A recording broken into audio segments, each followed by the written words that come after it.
नमस्कार दोस्तों, welcome to world affairs. और इस वीडियो में हम बात करने वाले हैं budget of the financial year 2021-22 के बारे में। Very important video. First of all ये बजट इंपॉर्टेंट इसलिए है क्योंकि पहली बार हमारे देश में हम देख रहे हैं पेपरलेस बजट। ज़्यादातर आपको याद होगा कि बजट इस तरीके से इंट्रोड्यूस किया जाता था in front of the entire nation. Finance minister एक ब्रीफ केस में कुछ पेपर्स लेके जाते रहे इन द पार्लियामेंट और वहां पे पढ़ते थे कि ये होगा कंट्री का बजट।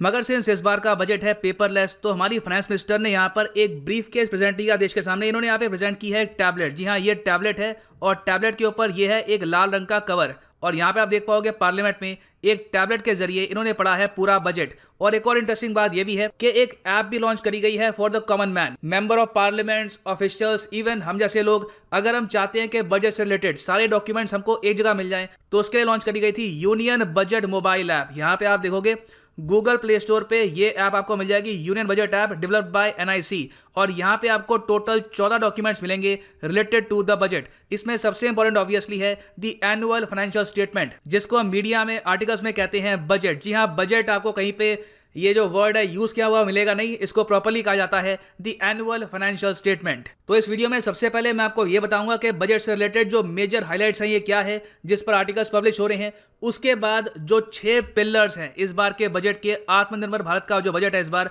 इसके 6 पिलर्स ये हम प्रॉपर्ली डिस्कस करेंगे। सो हाइलाइट्स में मैं कहूंगा सबसे इंपॉर्टेंट यहाँ पे बात निकल के आई है पीएम आत्मनिर्भर स्वस्थ भारत योजना। बहुत ही इंपॉर्टेंट स्टेप है ये।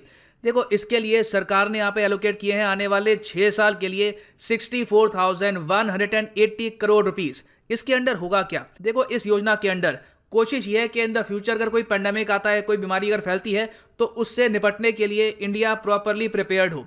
इसमें बहुत से स्टेप लिए जाएंगे। पहली बात तो जो भी हेल्थ लेबोरेटरीज हैं, पब्लिक हेल्थ लेबोरेटरीज, इनको इंटीग्रेट किया जाएगा इन ऑल द डिस्ट्रिक्ट्स, ताकि कल को अगर सरकार को डेटा चाहिए, कल को अगर मान लो फिर से पेंडेमिक फैलता है, टेस्टिंग हो रही है, सरकार को डेटा चाहिए कि इस स्टेट में कितने लोगों को ये बीमारी हो चुकी है, कितने लोग स्वस्थ हैं, तो जल्दी से इंटीग्रेटेड आपस में डेटा शेयर करने वाली जो पब्लिक हेल्थ लेबोरेटरीज हैं, इनका डेटा सरकार यूज कर सकती है to make a grand strategy. उसके अलावा प्लान ये है कि 3,382 ब्लॉक पब्लिक हेल्थ यूनिट्स बनाए जाएंगे in 11 states. Critical care hospital blocks बनाए जाएंगे in 602 districts of the country. और सबसे इंपॉर्टेंट बात, एक बहुत ही important institution, national institution for one health, ये होगा एक रिसर्च प्लेटफॉर्म जो हम बनाएंगे इंडिया में with the help of WHO। और ये कवर करेगा पूरा साउथ ईस्ट एशिया रीजन। इसे भी प्रिपेयर किया जाएगा अंडर द स्वस्थ भारत योजना। ना फर्स्ट ऑफ ऑल जब हम बात करते हैं साउथ ईस्ट एशिया रीजन, तो यहां पर WHO सिर्फ साउथ एशिया की बात नहीं कर रहा। WHO ये कह रहा है कि जो इंडिया में सेंटर बनाएंगे, ये पूरा जो ये रीजन है यहाँ पे, जहां पे आसियान देश भी आते हैं, इन सब को भी कवर करेगा। और बेसिकली ये वन हेल्थ इंस्टीट्यूशन होगा क्या यहाँ पे लोग इलाज करने के लिए आएंगे? नहीं। 2017 में मैं आपको ये बताता हूँ कि WHO ने ये कहा था कि हमको खोलने चाहिए वन हेल्थ इंस्टीट्यूशंस। इसका मेन फोकस होगा समझने में कि बीमारियां बेसिकली आती कहाँ से हैं। जो जूनोसिस है, मतलब कि जो बीमारियां जो जानवरों से फैलती है इंसान में, और उसके बाद म्यूटेट करके इंसान से इंसान में भी फैलने का पोटेंशियल लगती है, ये बीमारियां किस तरीके से डेवलप होती हैं, कहाँ पे इनके होने के चांसेस ज़्यादा हैं, इस पर प्रॉपरली रिसर्च होगी इस वन हेल्थ इंस्टीट्यूशन में। सो यहाँ पे आप देख पाओगे ये WHO की वेबसाइट है। बाय द वे, WHO के हेडक्वार्टर्स कहाँ पे हैं, नीचे कमेंट सेक्शन में आप सब लिखेंगे। मैं इस तरीके से काफी क्वेश्चंस आपसे पूछता रहूंगा थ्रू आउट द वीडियो, तो उसका आंसर आप करते रहना in the comment section. Simple question होंगे तो जरूरी नहीं है कि मैं आपको आंसर दूं ही, आप आराम से खुद भी सर्च कर सकते हैं। सो देखो, यहाँ पे वेबसाइट पे लिखा हुआ है कि वन हेल्थ क्या है। ये है for zoonosis, control of zoonosis. और लॉन्ग टर्म में इससे हम ये भी कोशिश करेंगे कि जो बीमारियां जानवरों को होती है उसका भी इलाज हम ढूंढ पाएं, क्योंकि हम ये भी नहीं चाहते कि जानवर भी बहुत ही लंबे समय तक बीमार रहें, जानवरों में भी कोई वायरस लगातार फैलता रहे, क्योंकि आज नहीं तो कल वो म्यूटेट होकर इंसानों को भी अटैक कर सकता है। तो दिस इज वेरी इंपॉर्टेंट। अच्छा लगता है देख करके अब इस पर फाइनली काम हो रहा है, मगर डेट देख के खराब लगता है कि काश इस पर आज से 3-4 साल पहले ना सिर्फ इंडिया ने, पूरी दुनिया ने काम स्टार्ट कर दिया होता, तो today we would have been better prepared for the pandemic.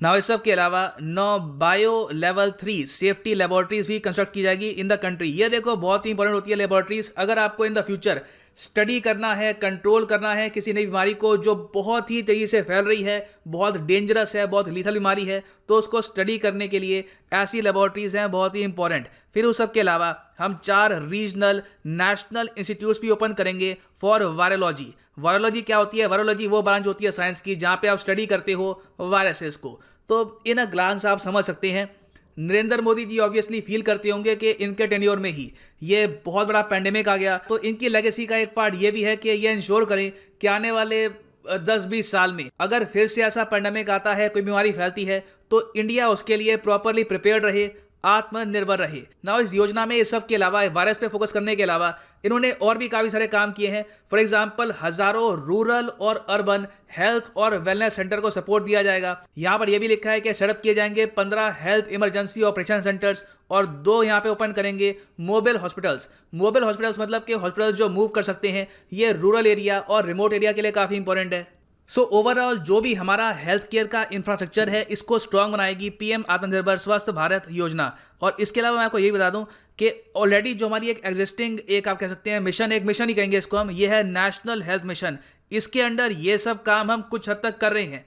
कई हॉस्पिटल्स की इंप्रूवमेंट, हेल्थ केयर को इंप्रूव करना, ये सब हम कर रहे हैं। तो जो ये नई योजना है, ये इसके एडिशन काम करेगी। और सरकार ने यहाँ पर यह कहा है कि इस योजना के अंडर हम प्राइमरी, सेकेंडरी और टेरिशरी हेल्थ केयर सिस्टम्स को डेवलप करेंगे। और इस योजना को हम फंड इसलिए कर पाएंगे क्योंकि इस बार हेल्थ में सरकार बहुत ही ज़्यादा हाइक कर रही है अपनी स्पेंडिंग। यहाँ पे आप देखोगे टोटल इस बार के बजट में 137% की हाइक है ऑन हेल्थ। इस पर अभी हम और बात करेंगे जब हम डिस्कस करेंगे 6 पिलर्स ऑफ द बजट। अभी के लिए एक और हाईलाइट मैं आपको यही बता दूं, आपने काफ़ी आर्टिकल्स देखे होंगे, वहाँ पे ये लिखा है कि जो सीनियर सिटीजन्स हैं अबव द एज ऑफ 75, इनको अब इनकम टैक्स रिटर्न फाइल करने की आवश्यकता नहीं है। ये देखो बिल्कुल सही बात है, मगर इसमें कैच है। ये रिलैक्सेशन सिर्फ उन सीनियर सिटीजन्स के लिए है जिनका जो इनकम सोर्स है ये है पेंशन या फिर इंटरेस्ट।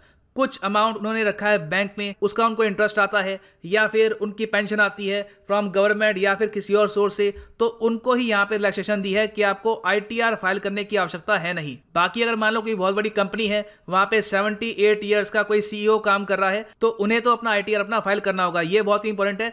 और ये देखो प्राइमरली है एक रिलैक्सेशन रिटायर्ड गवर्नमेंट ऑफिसर्स के लिए, क्योंकि आप सोच कर देखिए काफ़ी बार उनको 75 की एज के बाद भी डॉक्यूमेंट्स हर साल अरेंज करने होते हैं, सीए से बात करनी होती है, फिर सीए भी आराम से 500-1000 रुपये लेगा आईटीआर फाइल करने की। तो ये सब जो रिस्पॉन्सिबिलिटी है उससे इनको यहाँ पे मुक्त कर दिया गया है, और ये मैं कहूँगा काफ़ी अच्छा स्टेप है। फिर उसके अलावा अगर हम बात करें टैक्स स्लैब की, तो जो डायरेक्ट टैक्स स्लैब है उसमें कोई भी चेंज यहाँ पर नहीं किया गया। ये देखो काफ़ी अलग अच्छी बात भी है। लोग ये अज्यूम कर रहे थे कि सिंस इस बार पेंडेमिक की वजह से सरकार का एक्सपेंडिचर बहुत ही ज़रा बढ़ गया है, सरकार को एक्स्ट्रा खर्चे करने पड़े हैं, तो डेफिनेटली इस बार ये टैक्स चेंज करेंगे। जो लोग ज़रा कमाते हैं, 10 लाख से ऊपर कमाते हैं, मोस्ट प्रॉब्ली उन पर ज़्यादा टैक्स लगाया जाएगा। मगर सरकार ने अभी के लिए कोई चेंज नहीं किया है to the main direct tax slab. हाँ, इन्होंने यहाँ पर एक बात ऐड कर दी है कि जो डिविडेंड टैक्स है इसमें दे दी है रिलैक्सेशन।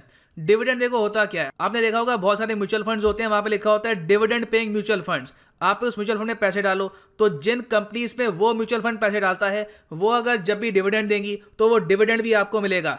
आप डिविडेंड डायरेक्टली भी ले सकते हो। फॉर एग्जांपल आप कोई शेयर खरीदते हो रिलायंस का, आप पूरे साल तक वो शेयर होल्ड करके रखते हो और उस कंपनी को काफ़ी प्रॉफिट होता है, तो हो सकता है कि मुकेश अंबानी डिक्लेयर करें कि इस साल के लिए जो हमारा शेयर है वहां पर शेयर हम 15 रुपए का डिविडेंड देंगे। एग्जांपल के लिए कह रहा हूं, तो ये डिविडेंड मिलता है शेयर होल्डर को। शेयर का प्राइस ऊपर नीचे हो वो अलग बात है, वो शेयर बस होल्ड करके बैठा है, इसीलिए उसको 15 रुपए मिलेंगे पर शेयर। ये एक बेसिक एग्जाम्पल है एक डिविडेंड का। तो डिविडेंड पे जो टैक्स लायबिलिटी है, अब इसको कुछ हद तक चेंज कर दिया गया है to a capital gains tax. मतलब कि जब डिविडेंड आपके अकाउंट में आएगा, जब आपको मिल जाएगा डिविडेंड, तभी आप पे लायबिलिटी बनती है कि आपको डिविडेंड पे टैक्स पे करना है। This is very important. फिर इस सब के अलावा देखो एक काफ़ी वरिंग बात ये भी सामने आई है कि डिफेंस मिनिस्ट्री ने रिवील किया यहाँ पर कि जो भी चाइना के साथ हमारा स्टैंड ऑफ चल रहा है इस वक्त, जो शुरू हुआ था कई महीनों पहले, आज भी कायम है लद्दाख के आसपास, इसमें टोटल इंडिया को खर्चा आया है 20,000 करोड़ से भी ऊपर, 20,776 crore rupees to be exact. इसमें देखो खर्चा मेन ये था कि हमको सोल्जर्स मोबिलाइज करने पड़े near the line of actual control Ladakh के आसपास। इनको सप्लाईज चाहिए थी, हमको बहुत सारा फूड एम्यूनेशन स्टोर करना पड़ा। कल को हमें पता नहीं है, बेसिकली चाइना ने अचानक से यहाँ पर 1 लाख सोल्जर क्यों डिप्लॉय कर दिए, आज तक हमको पता है नहीं। इसका रीजन क्या है, हमारे विदेश मंत्री भी कह चुके हैं कि हमने प्रॉपरली समझा नहीं है कि चाइना ये सब करना क्यों चाहता है। मगर इंडिया को प्रिकॉशनरी मेजर्स लेने में ही ऑलमोस्ट 21,000 करोड़ रुपीज का यहाँ पे खर्चा आ गया। तो ये देखिए काफी वरिंग बात है। इससे आप कह सकते हैं चाइना ने पिछले कई महीनों में एक बहुत बड़ी कॉस्ट इंपोज करी है इंडिया पर। खैर ये तो थी main highlights of the budget. अब बात करते हैं बजट के बारे में। तो बजट में देखो यहाँ पे आपको मिलेंगे 6 बहुत ही इंपॉर्टेंट पिलर्स। इन्हीं पिलर्स पे बना है ये पूरा बजट। नंबर 1 जो पिलर है ये है हेल्थ और वेलबींग, इसलिए जो हेल्थ का एक्सपेंडिचर है ये 137% बढ़ाया गया और नई योजना भी यहाँ पर सामने आई है। फिर उसके नीचे लिखा है फिजिकल और फाइनेंशियल कैपिटल इंफ्रास्ट्रक्चर, ये बहुत ही इंपॉर्टेंट है अगर इंडिया की जो ग्रोथ है इसको हमें रिवाइव करना है। आगे देखो जो तीसरा पिलर है ये है inclusive development for aspirational India. देखो डेवलपमेंट तो अपने आप में हो जाएगी मगर इंक्लूसिव होनी चाहिए। यहाँ पर ऐसा ना हो कि बस अमीर और अमीर होते जाएं, जो गरीब है जो मिडिल क्लास है उनको अपनी वेल्थ में ज़्यादा इंप्रूवमेंट दिखे ना, ये काफ़ी इंपॉर्टेंट है उसके लिए। फिर यहाँ पे है री इनविगोरेटिंग ह्यूमन कैपिटल, इसमें इन्होंने प्राइमरली फोकस किया है स्किल डेवलपमेंट पे फिर से। और फिर यहाँ पे जो पांचवा पिलर है ये है इनोवेशन और रिसर्च एंड डेवलपमेंट। छठा पिलर यहाँ पे है मिनिमम गवर्नमेंट और मैक्सिमम गवर्नेंस। तो जो सबसे इंपॉर्टेंट पिलर है इस पूरे बजट का, हेल्थ और वेलबींग, सबसे पहले फोकस करते हैं इस पर। यहाँ पर वित्त मंत्री ने ओपनली ये कहा है कि हमारा फोकस है यहाँ पर 3 बहुत ही इंपॉर्टेंट एरियाज पर। एक तो है प्रिवेंटिव, फिर क्यूरेटिव और वेलबींग। जब हम बात करते हैं देश के हेल्थ और वेलबींग की, इसका मतलब सिर्फ ये नहीं है कि आने वाले समय के लिए मास्क रेडी रखो, हमारे पास वायरोलॉजी की लैब्स होनी चाहिए। लॉन्ग टर्म में हमको ये भी इंश्योर करना होगा कि कैसे ये बीमारियां हम प्रिवेंट कर सकते हैं, इनका क्योर हम कितनी जल्दी डेवलप कर पाएंगे, और ओवरऑल देश की जो वेलबींग है, देश के लोगों की जो हेल्थ है, ये भी हम कैसे कर सकते हैं इंप्रूव। तो सबसे पहले इस पिलर में, बाय द वे ये जो डॉक्यूमेंट मैं आपको दिखा रहा हूं this is directly from the Indian budget website, ठीक है। तो 100% प्योर ऑथेंटिक गवर्नमेंट डेटा आपके सामने है। इन्होंने यहाँ पर बात करी है पहले पिलर में कि देखिए आपके सामने हमने ला दी है पीएम आत्मनिर्भर स्वस्थ भारत योजना। इसके बारे में मैं आपको बता चुका हूं, इसमें ये सब चीज़ें इंट्रोड्यूस की जाएगी और ये एक बहुत ही इंपॉर्टेंट स्टेप है to make India powerful in the field of health. तो इस योजना के अलावा आगे बात करते हैं न्यूट्रिशन के बारे में, पोषण के बारे में। यहाँ पर कह रहे हैं न्यूट्रिशन को स्ट्रॉन्ग करने के लिए, स्ट्रेंथन करने के लिए ये मर्ज कर रहे हैं 2 प्रोग्राम्स को। यहाँ पे लिखा है कि वी मतलब government of India will merge the supplementary nutrition programme and the Poshan Abhiyan, और इन दोनों को मर्ज करके सरकार फिर से लॉन्च करेगी मिशन पोषण 2.0, 2.0 भी इसको आप कह सकते हैं। और मिशन पोषण 2 अपने आप में एक अम्ब्रेला स्कीम है जिसके अंडर बहुत सारे सरकार के इनिशिएटिव्स आते हैं। For example integrated child development services ICSD, Anganwadi services, Poshan Abhiyan अपने आप में, फिर scheme for adolescent girls, national creche scheme, ये सब आती है मिशन पोषण 2.0 के अंडर। फिर यहाँ पे आगे बात की गई है universal coverage of water supply के बारे में।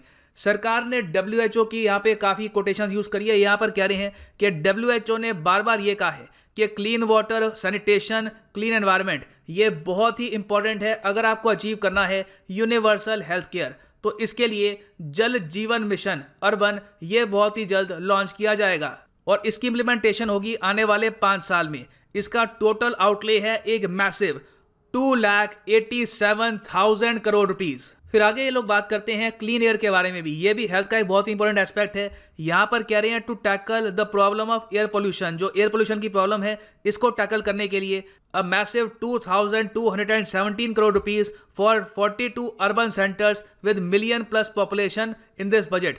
इसमें ये पहले आइडेंटिफाई करेंगे 42 अर्बन सेंटर्स और वहां पर ये अमाउंट खर्चेंगे एयर पोल्यूशन को कंट्रोल करने के लिए। फिर आगे यहाँ पे बात की गई है स्क्रैपेज पॉलिसी के बारे में। स्क्रैपिंग पॉलिसी देखो बहुत ही इंपॉर्टेंट है। इसमें सरकार ये कह रही है कि जो भी वाहन है, जो भी व्हीकल्स है, इनका होगा fitness test in automated fitness centres after 20 years in case of personal vehicle. अगर कोई किसी की कार है, कोई स्कूटर है, और कमर्शियल व्हीकल्स के केस में यहाँ पे होगा 15 ईयर्स का पीरियड। इन टेस्ट से हम ये कोशिश कर सकते हैं कि इन द फ्यूचर जो भी यहाँ पे अनफिट व्हीकल्स हैं, ये सरकारी डॉक्यूमेंट में लिखा है अनफिट व्हीकल्स, जो बहुत पोल्यूशन कर रहे हैं, जो बहुत पुराने हो गए हैं, उनको धीरे धीरे हम फेज आउट करें स्क्रैपेज पॉलिसी के अंडर। इसमें देखो काफ़ी फायदा है, एनवायरनमेंट भी सेव होता है और उसके अलावा हमारे देश में मैन्युफैक्चरिंग भी बढ़ेगी। मैन्युफैक्चरिंग कैसे बढ़ेगी? अगर मान लो कई लोग हैं जिनकी पुरानी गाड़ियाँ हो गई हैं, काफ़ी पोल्यूशन करती हैं, वो स्क्रैपिंग पॉलिसी के अंडर अपनी जो पुरानी गाड़ी है ये छोड़ देते हैं, अब ये परचेज करेंगे नई कार। इससे जो अभी के लिए हमारी बहुत सारी कंपनीज हैं, टाटा मोटर्स है, अशोक लेलैंड है, बहुत सारी और कंपनीज हैं, ये इंडिया में कार मैन्युफैक्चर और करेगी। कार की, कमर्शियल व्हीकल्स की जो डिमांड है ये तेजी से बढ़ने वाली है, इससे नौकरियां भी आएंगी। तो ये भी मैं कहूँगा काफ़ी अच्छा एक स्टेप है by the government of India. आगे फिर यहाँ पे सरकार बात करती है वैक्सीन्स के बारे में। बाय द वे पिलर 1 जो मोस्ट इंपॉर्टेंट है ये यहाँ पे खत्म हो जाता है। वैक्सीन्स में यहाँ पे बात करते हैं न्यूमोकोकल वैक्सीन के बारे में। ये मैं आपको बता दूं हाल ही में इंडिया ने लॉन्च करी है first indigenously made 100% made in India pneumococcal vaccine. ये होती क्या है? ये एक वैक्सीन है निमोनिया से बचाने के लिए। निमोनिया एक ऐसी बीमारी है जो लंग्स को अटैक करती है और इसके लिए वैक्सीन इंटरनेशनली अवेलेबल थी, मगर प्रॉब्लम यह है कि वो इंडियन वैक्सीन है नहीं। हम यहाँ पे क्या कर रहे थे कि बाहर के इंस्टीट्यूट से जो फॉर्मूला है, जो बेसिक आप कह सकते हैं किस तरीके से इसको डेवलप करना है, ये नॉलेज लेकर इंडिया में इसको करते थे मास प्रोड्यूस। तो अब इंडिया ने, भारत सरकार ने फाइनली एक खुद की न्यूमोकोकल वैक्सीन डेवलप कर दी है। It is a made in India product और अभी के लिए ये लिमिटेड है सिर्फ 5 स्टेट्स में। सरकार इन द फ्यूचर पूरे देश में इसको लॉन्च करेगी और सरकार को उम्मीद ये है कि सिंस निमोनिया से ऑन एवरेज पूरे देश में हजारों बच्चों की मौत होती है अनफॉर्चुनेटली, तो इस वैक्सीन से हर साल हम 50,000 बच्चों की डेथ रोक पाएंगे। It is very important. उसके अलावा इन्होंने ये भी कहा है फॉर कोविड-19 वैक्सीन यहाँ पर 35,000 करोड़ के जो फंड्स हैं ये प्रोवाइड कर दिए गए हैं फॉर दिस फाइनेंशियल ईयर। और आगे यहाँ पे कैटेगोरिकली ये बोला है कि पिछले साल जो हमारा हेल्थ का बजट था उसमें हमने टोटल खर्चे थे अराउंड 94,000 करोड़ रुपीस। इस बार जो टोटल एक्सपेंडिचर है हेल्थ और वेलबींग को लेकर ये 2,23,000 करोड़ से भी ऊपर है। आगे जो सेकंड पिलर है यहाँ पे लोग बात कर रहे हैं आत्मनिर्भर भारत की। इसके अंडर आती है प्रोडक्शन लिंक्ड इंसेंटिव स्कीम। सरकार अभी भी कह रही है कि जो हमारा 5 ट्रिलियन इकोनॉमी का फोकस है, जो हमारा सपना है, वो भी खोया नहीं है। इन द फ्यूचर हम बिल्कुल $5 ट्रिलियन की इकोनॉमी अचीव करेंगे, मगर कब अचीव करेंगे इसके बारे में कोई मुझे टेक्स्ट मिला तो नहीं है, मुझे तो नहीं मिला वैसे। तो अब सरकार ने शायद जो अपना डेडलाइन है ये शायद एक्सटेंड कर दी होगी या अभी के लिए डेडलाइन के बारे में बात कर नहीं रहे। मगर सरकार यहाँ पर यह कह रही है कि $5 ट्रिलियन की इकोनॉमी अगर बनाना है देश को, तो उसके लिए मैन्युफैक्चरिंग को हमको देना होगा बूस्ट। उसके लिए है प्रोडक्शन लिंक्ड इंसेंटिव स्कीम और इसके लिए सरकार ने यहाँ पे कमिट किए हैं एक massive 1,97,000 crore rupees for over 5 years starting from this financial year. जो अगला यहाँ पे फाइनेंशियल ईयर स्टार्ट होगा 2021-22 से, सरकार ऑलमोस्ट 2 लाख करोड़ रुपए खर्चेगी अंडर दिस स्कीम। फिर आगे देखो यहाँ पे बात करी गई है टेक्सटाइल्स के बारे में। टेक्सटाइल एक बहुत ही ज्यादा इंपॉर्टेंट सेक्टर है फॉर जॉब क्रिएशन। इसके अंडर ये कह रहे हैं कि जल्द ही लॉन्च की जाएगी एक scheme, mega investment textile park scheme Mitra. इसके अंडर प्लान ये है, लॉन्ग टर्म प्लान ये है कि 3 साल में 7 टेक्सटाइल पार्क्स हम एस्टैब्लिश करेंगे इन इंडिया। ये कह रहे हैं this will create world class infrastructure with plug and play facilities to enable create global champions in exports. अब अगेन ये स्कीम के बारे में इनके क्या डॉक्यूमेंट्स हैं, कहाँ पर ये बनाएंगे पार्क्स, ये भी रिवील किया नहीं है। इन्होंने इसके लिए जो अमाउंट है ये एलोकेट कर दिया है और जो टारगेट है ये सेट कर दिया अभी के लिए। फिर आगे इन्होंने यहाँ पे फोकस किया है एसेट मोनेटाइजेशन पे। इसका अर्थ क्या है? देखो, सरकार को आज के समय चाहिए पैसा, सबको चाहिए, मगर सरकार को ज़्यादा चाहिए क्योंकि इनका एक्सपेंडिचर बहुत ही ज़्यादा है। एसेट मोनेटाइजेशन के अंडर जो एसेट सरकार के पास हैं, इनके पास जो लैंड बैंक्स हैं, इनके पास कई बैंक्स हैं, कई कंपनीज हैं, इनको या तो ये सेल करेंगे या फिर इससे जो भी पैसा ये निकाल सकते हैं वो निकालने की कोशिश करेंगे। और सिंपली इसके बारे में यहाँ पे लिखा है कि monetising operating public infrastructure assets is very important financing option for new infrastructure construction. अगर इन द फ्यूचर नई बिल्डिंग्स बनानी है, नई स्मार्ट सिटीज बनानी है, तो उसके लिए ऑलरेडी जो हमारे पास कई लैंड बैंक पड़े हैं, कई हमारे पास एसेट्स पड़े हैं, उसको मोनेटाइज करना ही होगा, तभी देश आगे बढ़ेगा। फिर आगे देखो, एक बहुत ही इंपॉर्टेंट यहाँ पे सेक्शन है इस पूरे बजट में, रेलवे इंफ्रास्ट्रक्चर का। This is very important for a lot of examinations. Simply यहाँ पे ये बताया जा रहा है कि भारतीय रेलवे ने प्रिपेयर कर दिया है एक national railway plan for India 2030। ये प्लान है ताकि हम क्रिएट कर पाएं फ्यूचर रेडी रेलवे सिस्टम 2030 तक। तो ये बात आपसे काफी एग्जाम में पूछ सकते हैं कि किस ईयर का टारगेट रखा है to create future ready railway system in India. और इसमें मेन देखो फोकस यहाँ पे रखेंगे लॉजिस्टिक्स कॉस्ट पर। लॉजिस्टिक्स कॉस्ट का अर्थ क्या है? अब यहाँ पे एक बार जरा ये मैप देखो। अब इंडिया में अगर मान लो आपको गुड्स मूव करने, आप जाते हो यहाँ पे दिल्ली से लेकर गुजरात तक, जल्दी से आपके गुड्स जाएं। गुड्स मूव करना आप क्यों चाहेंगे? क्योंकि अगर गुड्स की मूवमेंट ज्यादा होती है तो इससे मैन्युफैक्चरिंग में आसानी होगी। जो भी आज के समय आप बड़ी आइटम्स देखोगे उसकी सारी मैन्युफैक्चरिंग एक जगह पे नहीं होती, उसके कंपोनेंट्स बनते हैं। कुछ कंपोनेंट्स बनेंगे दिल्ली में, कुछ बनेगा इंदौर में, कुछ यहाँ पे बनेगा इन मुंबई में। जितनी जल्दी से आपका माल, आपका जो गुड्स है ये ट्रैवल करेगा विद इन कंट्री, उससे ऑटोमेटिकली आपकी जो मैन्युफैक्चरिंग है ये भी इंप्रूव होगी। चाइना की देखो तरक्की का एक बड़ा रीजन ये है कि यहाँ पर लॉजिस्टिक्स कॉस्ट कॉस्ट बहुत ही ज़्यादा कम है। और बाय द वे लॉजिस्टिक्स को लेकर, लॉजिस्टिक्स पार्क क्या होते हैं इसको लेकर मेरी एक डेडिकेटेड वीडियो भी है ऑन वर्ल्ड अफेयर्स। आप अगर टाइप करोगे वर्ल्ड अफेयर्स लॉजिस्टिक्स पार्क तो आपको मिल जाएगी, तो वहां पे भी आप देखना, उसमें मैंने इस इशू को बहुत ही ज़्यादा डिटेल में समझाया है। तो इस बजट में भी आप अगर देखोगे तो प्राइमरली यहाँ पे फोकस कर रहे हैं कि हम चाहते हैं कि लॉजिस्टिक्स कॉस्ट इंडिया में ज़्यादा नीचे आए। इंडिया में आपको अगर गुड्स मूव करने हैं तो ये आपके लिए काफ़ी आसान हो। इसके लिए आपको बताऊंगा कि दो बहुत ही इंपॉर्टेंट रेलवे कॉरिडोर भी हम बिल्ड कर रहे हैं। मालगाड़ी के लिए ये कॉरिडोर होंगे बस। एक तो है वेस्टर्न डेडिकेटेड फ्रीट कॉरिडोर, फिर है ईस्टर्न डेडिकेटेड फ्रीट कॉरिडोर। ये दोनों कह रहे हैं कि कमीशन हम कर देंगे जून 2022 तक। बहुत अच्छी बात है। मैं अभी वेट कर करके थक गया था, लोग मुझे कहते रहे वीडियो बनाओ। मैं सोचता था ये बन के तैयार कब होगा, मगर खैर अच्छी बात है, दोनों अब ये जून 2022 तक बन के तैयार हो जाएंगे। बजट में तो एटलीस्ट ये लोग ऐसा कह रहे हैं। तो बिल्कुल आप लोगों के लिए मैं बहुत ही ज़्यादा इन डेप्थ रिसर्च के साथ वेस्टर्न डेडिकेटेड फ्रीट कॉरिडोर और ईस्टर्न डेडिकेटेड फ्रीट कॉरिडोर पर वीडियोस लेके आऊंगा in the next few weeks. So overall railways को जो अमाउंट एलोकेट किया गया है इस बजट में रेलवे मंत्रालय को, ये है 1,10,055 करोड़ रुपीस। आप अगर रेलवे एग्जाम्स के लिए प्रिपेयर कर रहे हैं प्लीज रिमेंबर दिस अमाउंट। फिर आगे हम बात करते हैं पावर इंफ्रास्ट्रक्चर के बारे में। यहां पर वित्त मंत्री कह रही हैं कि पिछले 6 साल में इन्होंने देखी है कि बहुत सारे रिफॉर्म्स और अचीवमेंट्स हुई हैं पावर सेक्टर में। ऑब्वियसली ये कह रही है कि हमारी गवर्नमेंट के अंडर हुआ है ये सब रिफॉर्म्स। सरकार यहाँ पे कह रही है कि हमने ऐड किया है 139 गीगावाट को ऑफ इंस्टॉल कैपेसिटी और भविष्य में इसको काफी हद तक एक्सपैंड करने का भी प्लान है। और इसके लिए यहाँ पर ये कह रहे हैं कि एक revamped reform based reserve linked power distribution sector scheme ये लॉन्च करेंगे। अभी ये बस बता रहे हैं स्कीम लॉन्च करेंगे, स्कीम क्या होगी क्या होगा ये बाद में पता लगेगा। बीच में कभी भी हो सकता है कि आने वाले 5-6 महीनों में जून जुलाई अप्रैल के आसपास कभी भी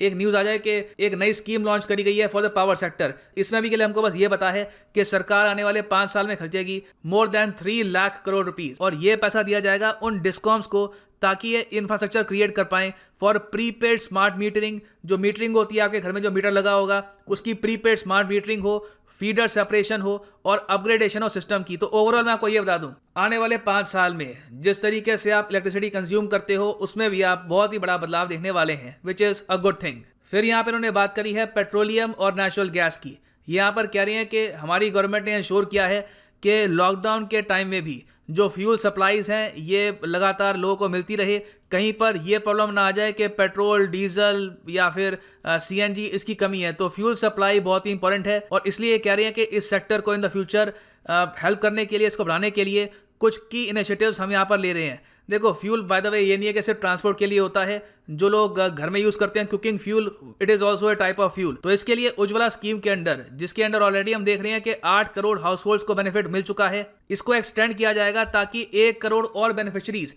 यहाँ पर जुड़ पाएं। तो टोटल 9 करोड़ बेनिफिशरीज आपको दिखेंगे in the future Ujjwala scheme के अंडर। और उज्ज्वला स्कीम किससे रिलेटेड है? ये है एलपीजी गैस कनेक्शंस के लिए for below poverty line families, very important.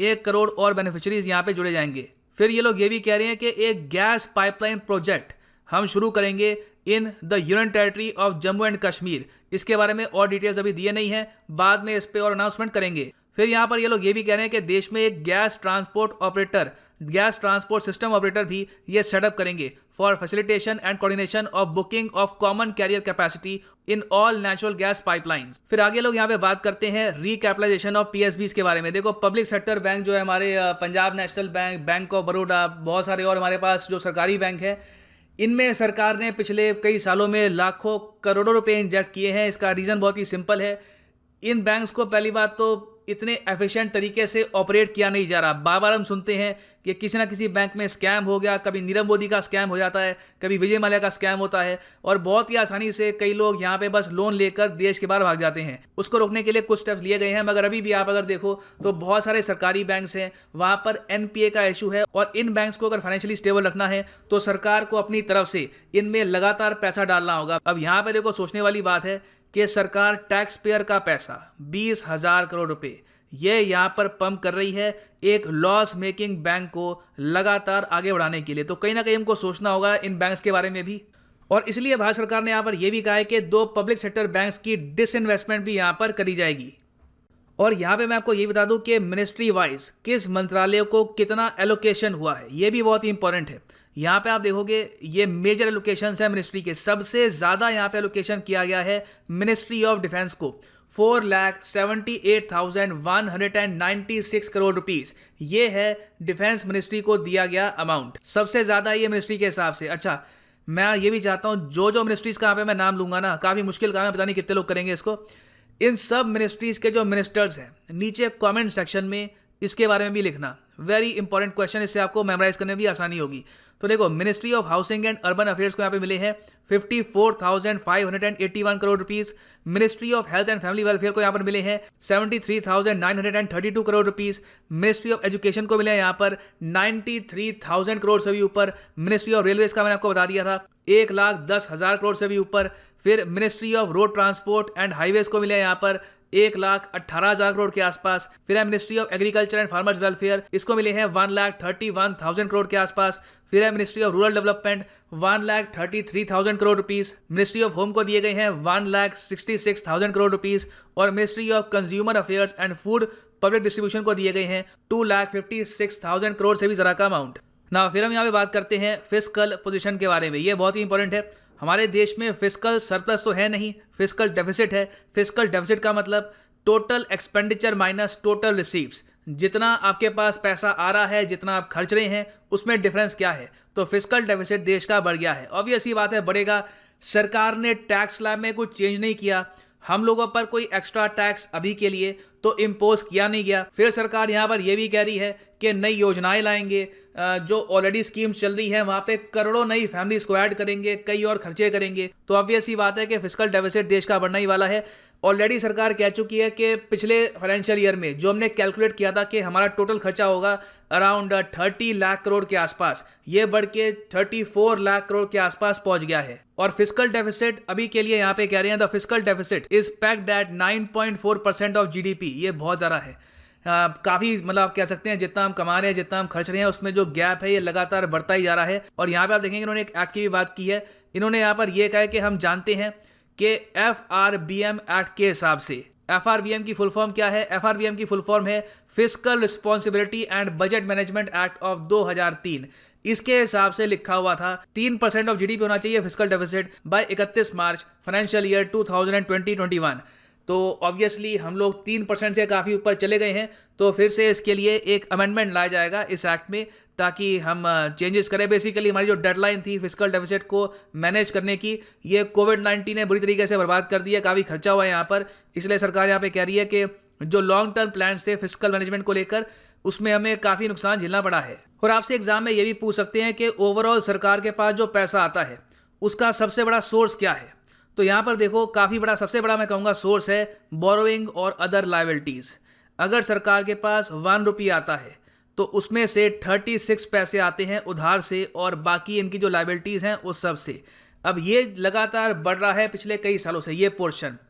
अब इसके बढ़ने से खतरा ये है कि अगर सरकार मार्केट से, वर्ल्ड बैंक से, वेरियस इंस्टीट्यूशन से लगातार ये जो डेट है ये उठाती रहती है, तो डेट की आपको सर्विसिंग भी करनी होती है। और इसलिए यहाँ पे आप देखोगे सरकार का सबसे ज़्यादा जो अमाउंट खर्चे में लगता है, द रुपी गोज टू, सरकार के पास अगर 1 रुपी है तो उसमें से सबसे ज़्यादा अमाउंट कहाँ पे जाता है? तो 20 पैसा जाता है इंटरेस्ट पेमेंट्स में। तो सरकार के बहुत सारे जो बॉन्ड्स हैं, जो इनके डेट इंस्ट्रूमेंट्स हैं, ये धीरे धीरे बढ़ते जा रहे हैं। और ये टेंशन की बात है। कहीं ना कहीं हमको सोचना होगा कि या तो हम अपना कॉर्पोरेट टैक्स बढ़ाएंगे, या तो जो टैक्स स्लैब है इसमें चेंज करेंगे, अमीरों पे और टैक्स लगाएंगे, नहीं तो सरकार इन द फ्यूचर बड़े खर्चे नहीं कर पाएगी।